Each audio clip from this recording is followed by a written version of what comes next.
এই জীবনে যতটুকু দুঃখ আমি পেয়েছি, সত্যি বলছি তার এক বিন্দুও বহন করার শক্তি আমার ছিল না। কখনো চাইলেই কাঁদতে পারিনি, কখনো কারো কাঁধে মাথা রেখে বলতে পারিনি আমি ভালো নেই। তাই নিজের ভেতরেই সব জমিয়েছি, হাসি মুখের আড়ালে, নীরবতার গভীরে। মানুষ ভাবে আমি শক্ত, আমি নির্লিপ্ত, আমি সব পারি, অথচ জানে না ভেতরে ভেতরে আমি কতবার ভেঙেছি। একা রাতে বালিশ ভিজিয়েছি, চোখের জল দিয়ে গোপনে যুদ্ধ চালিয়ে গেছি। আমি নিজেকে এতবার জোড়া লাগিয়েছি যে এখন নিজের আসল রূপটাই ভুলে গেছি। কখনো ভেবেছি হয়তো এই দুঃখগুলো সামলে নিতে পারবো, হয়তো সময় ঠিক করে দেবে সবকিছু। কিন্তু বাস্তবতা হলো আমি আয়ত্তের বাইরে দুঃখ ধারণ করতে করতে এখন নিজেই ধ্বংস হয়ে গেছি।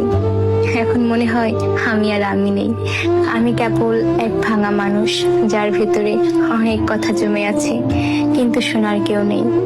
সবাই বলে খারাপ সময় সব সময় থাকে না, সময় ভালো হয়ে যাবে, কিন্তু কেউ বোঝে না সময় শুধু ক্ষত তৈরি করে, সেগুলো শুকায় না।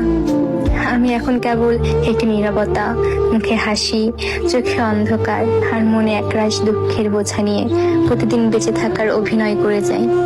আমি ধ্বংস হয়েছি, তবুও মুখে বলি আমি ভালো আছি।